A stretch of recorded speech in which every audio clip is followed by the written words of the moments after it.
Esta semana los cortes serán de hasta 14 horas diarias. ¿Cuándo se irá la luz en su sector? Active el escáner de su celular para que acceda a ecuavisa.com mediante el código QR que está en la pantalla. Allí podrá ver el cronograma de apagones que rige desde hoy hasta el viernes. Pero la semana laboral va a ser corta. A los 4 días de feriado se suma un día más, el jueves. En un comunicado publicado ayer en las cuentas de redes sociales de la Presidencia de la República, se aclaró que la suspensión de la jornada de trabajo para todo el territorio nacional el 31 de octubre del 2024, que ya había sido anunciada el viernes, va a ser obligatoria para los sectores público y privado. A esta hora nos acompaña Luis Alberto Salvador, vicepresidente ejecutivo de la Cámara de Industrias de Guayaquil. Y yo le doy los buenos días y le agradezco por acompañarnos hoy aquí en Contacto Directo. Buenos días, muchísimas gracias por la invitación y a través suyo a todos los televidentes que a nivel nacional e internacional nos siguen. Arranquemos por lo más reciente. ¿Cómo va a gestionar el sector productivo, el sector industrial, este feriado obligatorio? Lenin, si bien es cierto, yo represento al sector industrial, a mí me gustaría solidarizarme con todos aquellos ecuatorianos que están padeciendo esta crisis, que están haciendo muchísimo esfuerzo para sobrellevarla. Me refiero, por ejemplo, a ese pescador que hoy no vende su producto porque el consumidor se abstiene de comprarlo, dado que le preocupa la cadena de frío y que haya sido apropiadamente conservado. O aquel tendero que deja de vender sus helados, han bajado sus ventas hasta el 50% porque no puede tener la variedad y cantidad que quisiera, dado que le preocupa que literalmente se le hagan agua a los helados. O aquel vendedor informal en la calle que hoy no puede vender sus bebidas heladas y las tiene que vender calientes y el consumidor pues se abstiene de comprar. Todos aquellos están padeciendo para llevar ese ingreso diario que le permite comer, ¿no es cierto?, a él y a su familia. Con todos ellos que son los verdaderamente afectados. Nos sumamos desde el sector empresarial también con la preocupación de este número de horas. Entendemos que técnicamente se fundamenta en que hay mucho menos consumo si es que nos mandan de vacaciones que si estamos trabajando. Y aproximadamente se puede bajar entre un 30 y 40% el consumo de energía. Ese sería el justificativo, más que cualquier otra razón que se haya esgrimido, ¿no? Pero eso es una ficción, porque es una vez, un día, ¿y la siguiente semana qué? En realidad, el reto es mucho mayor. Lograr conseguir los ahorros son muy difíciles, ¿no? Todos estamos preocupados por conservar los puestos de trabajo. Definitivamente ese debe ser el enfoque, tanto del sector público como del sector privado. Y allí hay algunas oportunidades que eventualmente se pueden construir con miras a lograr que ese escenario permita conservar esos puestos de trabajo que tanto queremos. Y ya que habla de trabajo, en promedio, ¿qué porcentaje se ha visto pues, afectado de la fuerza laboral en el sector industrial? Por ejemplo, los cacauteros dicen abiertamente, el 10% de la fuerza laboral de ese sector se ha visto pues, golpeada por este tema de los apagones y han tenido que prescindir de sus servicios. ¿Ustedes ya tienen un cálculo aproximado? Es muy difícil precisarlo porque el esfuerzo que se está haciendo al interior de la empresa es enorme. Es enorme en el sentido de que trabajar en ciclo discontinuo, es decir, 3 horas de energía en este momento, 3 horas sin energía, 3 horas después. ¿Cómo complementa usted esas 8 horas de trabajo, cierto? ¿Cómo lo están haciendo? Básicamente se tiene al empleado, no es que se lo puede decir váyase a su casa y el empleado por otro lado dice, yo en teoría debería estar trabajando, estoy aquí y mis 8 horas se suman así. Entonces, la intención es pedirle al gobierno, por ejemplo, que a través de estas normas que están en sus manos se pueda establecer o rescatar la ley de ayuda humanitaria que estuvo vigente durante el COVID y que se permita ajustar de manera coordinada, ¿no?, los horarios de trabajo con los empleados, asimismo el pago proporcional de las horas que se elaboren y con eso también se defina el aporte al seguro social. Esa medida que funcionó también en la crisis humanitaria generada por el COVID, se la podría replicar actualmente, ayudando justamente a buscar la preservación de los trabajos, que es lo que más nos interesa. Y si se llegara a aplicar esto que ustedes proponen, que a la suma no es otra cosa que hora trabajada, hora pagada, es eso lo que están planteando, ¿les generaría un ahorro o un alivio de cuánto? Es muy difícil de calcular eso, Lenin. A veces nos preguntan cuánto se gasta diario, cuánto se pierde diario. Y yo le acabo de hacer un ejemplo al inicio de esta entrevista de cómo están las afectaciones a todos los niveles. Entonces, llegar a estimar una cifra que pueda ser precisa en cuanto a pérdidas económicas es tan difícil como para precisar las fuentes de trabajo que se pueden perder. Depende de una industria a otra, de un sector a otro. La variedad es tan distinta. Si una industria, por ejemplo, en el sector plástico no tiene la capacidad de generar para producir continuamente, esa industria, su impacto va a ser mucho diferente hacia una industria, por ejemplo, que trabaja en la exportación, que su mercado es externo, ¿no? Y que tiene un proceso de demanda diferente y que normalmente sí tiene las capacidades como para poder generar de forma continua. Entonces, las afectaciones van a ser diferentes. Lo que sí está claro es que hay que hacer todos los esfuerzos humanamente posibles del sector empresarial para lograr preservar esos empleos. Y también le toca al Estado. Cuando el gobierno nos pidió apoyo, por ejemplo, las autorretenciones, por ejemplo, las famosas contribuciones por única vez, por ejemplo, la generación de megavatios que llegaron a ser entre 200 y 300 megavatios, el sector empresarial respondió inmediatamente. Hoy le toca al Estado entender que tiene un rol en la solución de estos problemas y hay algunas opciones que se pueden trabajar. Ya nos dio una, que es el revivir, pues, la ley que se creó en el momento de la pandemia. ¿Qué más? Por ejemplo, que el sector público, como el SRI o el IES, consideren la situación en la que están los empleadores, los patronos, para hacer las contribuciones que tienen que hacer, porque evidentemente menos venta, menos ingresos y por lo tanto menos pago. Por ejemplo, tenemos también las autorretenciones, aproximadamente, Lenin, representan 160 millones de dólares al mes.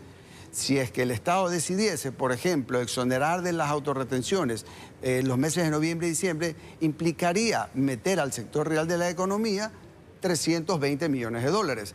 Eso en la cadena de pagos tiene muchos efectos positivos.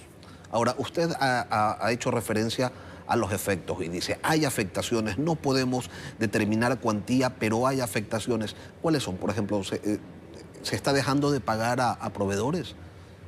¿Qué está ocurriendo? ¿Qué es lo que está pasando? A más de no poder encender, pues, las máquinas todo el tiempo como ha sido siempre. Efectivamente, cuando no hay los ingresos, pues se tiene que revisar ese flujo de caja y en ese sentido ver qué se puede negociar e invitar pues, a los que son parte de esa cadena productiva, tantos proveedores como clientes, a encontrar una fórmula de solución. Porque así como le mencionaba al inicio, que esa persona que hoy no está vendiendo, si tiene un crédito sacado en una casa comercial, si no tiene los ingresos suficientes, ¿cómo está cumpliendo con sus obligaciones de pago? Entonces, el impacto es tanto para proveedores como para clientes. Y lo importante es sentarse para co-construir opciones que nos permitan sobrellevar esta emergencia que, según lo mencionado por el presidente de la República, debería estar terminando a finales de año. Ahora, reducir jornadas laborales, reorganizar, las pico y placa eléctrico son algunas de las propuestas que se han puesto sobre la mesa, pero todas requieren de un mínimo de seguridad energética y el Estado en este momento no está en condiciones de darla. ¿Qué se hace entonces? ¿En qué piensa y qué es lo que se decide desde el sector industrial? Usted decía, por ejemplo, que el SRI haga algo, que el IES haga algo para que nosotros podamos, refiriéndose al sector industrial, de alguna manera diferir o aliviar los pagos que se tienen que hacer porque están generando menores ingresos. ¿Pero tienen una propuesta concreta en firme o solamente la idea? Bueno, le he mencionado dos en firme, así como... Sí, pero postergarlos ¿por cuánto tiempo? O sea, si se supone que el problema, como ha dicho el presidente, debería de terminar a resolverse entre diciembre y febrero del próximo año, pues estamos hablando de aquellos 90 días. Si usted ve, ayer la banca anunció la banca privada, de manera voluntaria, hacer un diferimiento de los pagos para ciertos sectores como microempresarios, créditos de consumo, tarjetas de crédito, por 90 días, pensando justamente en que el escenario debería de cambiar hacia finales de año y hacia principios de año. Hoy hay que ser flexibles y el sector privado es flexible, se tiene que adaptar a las circunstancias. No hay mucho que se pueda hacer verdaderamente, Lenin, más allá de mover las fichas que se tienen a la mano y que son predecibles, ¿no es cierto? Lo de la lluvia y la energía no es predecible desde nuestro sector, pero tenemos que adaptarnos a las circunstancias y cada empresa tiene su propio reto. Ahora, estas propuestas apuntan a las afectaciones, a los daños que provoca la crisis. Hasta hace una semana todavía se hacían propuestas desde los sectores productivos, desde los gremios, para de alguna manera atender la crisis de generación eléctrica. ¿Por qué ya no las hacen? ¿Porque no hay cómo? ¿Porque no da resultado? ¿Porque no hay apertura en los tomadores de decisiones? ¿Qué pasó con esa otra arista? Se siguen trabajando en propuestas concretas que de alguna u otra manera permitan aliviar el impacto. Lo que pasa es que no hay una fórmula conocida que nos permita reducir de 14 horas, como se ha propuesto, a 10 horas o a 8 horas, que sería de alguna manera.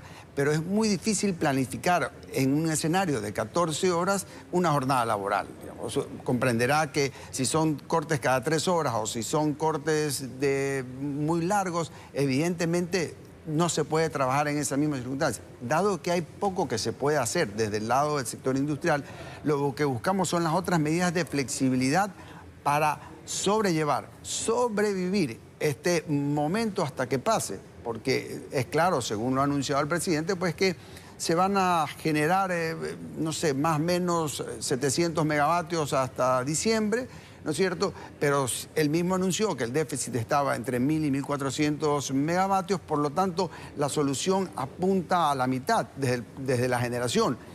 Y la otra mitad debería llegar del cielo, a través de la lluvia. Ha llegado el país, sí, ha llegado el país o ha llegado el sector industrial a ese momento en el que, como no hay cómo solucionar el problema, entonces enfoquémonos en cómo reducimos la afectación, en cómo aminoramos el daño.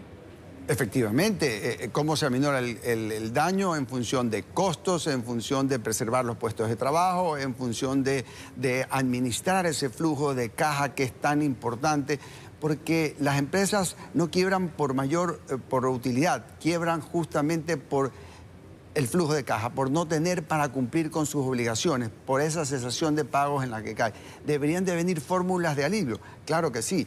Ahora el tema es sobrevivir la crisis y una vez sobrevivir hay que reconstruir para volver a salir adelante. Nosotros los empresarios, Lenin, y este es un ejemplo, hemos sobrevivido a dictaduras, a terremotos, a crisis, a embargos, en fin, a un sinnúmero de cosas. Y esta no es la primera vez y no va a ser la última. Tenemos esa capacidad de adaptarnos, pero hoy el reto es sobrevivir y preservar la mayor cantidad de puestos de trabajo. ¿Creen ustedes, desde el sector industrial, seguramente ya tuvieron tiempo de analizar, esta ley económica urgente que fue aprobada por la Asamblea, aporta en algo? Definitivamente que sí. Nos hubiera gustado que se incorporen las observaciones que enviamos nosotros a la comisión. Por ejemplo, el que se permita invertir al sector privado en la infraestructura existente. No entendemos por qué se excluye esa infraestructura cuando es mucho más fácil, rápido y efectivo que la inversión del sector privado, que no tiene capacidad de hacerla, el sector público permita darle mantenimiento y repotenciar aquellos equipos y de manera inmediata se hayan incorporado. El señor presidente habló ayer que habían invertido aproximadamente 700 a 800 millones de dólares. Bueno, el sector privado lo hubiera podido invertir de manera rápida y probablemente hubiesen estado listos desde antes. Otra de las observaciones que nosotros tenemos es que por alguna razón, digamos, en la legislatura, en la Asamblea, excluyeron de la inversión privada la transmisión y la distribución de energía, cuando también hay serias deficiencias allí y el Estado es incapaz de entregar los fondos de manera oportuna y suficiente para poder darle mantenimiento a la red de distribución y transmisión, porque usted lo genera, bien, cómo llega hacia el consumidor es también un reto. Entonces, esas son dos de las observaciones que nosotros hicimos a la ley que desgraciadamente no se han incorporado, pero tiene otras virtudes, ¿no es cierto?, que vamos a ir trabajándolas en el seno de ese Consejo Consultivo recientemente creado, que está vinculado a normativas secundarias, regulaciones, reglamentos, ese tipo de cosas, ¿no? Luis Alberto Salvador, vicepresidente ejecutivo de la Cámara de Industrias de Guayaquil, mil gracias por acompañarnos esta mañana aquí. A usted por la invitación. Que tengan un buen día.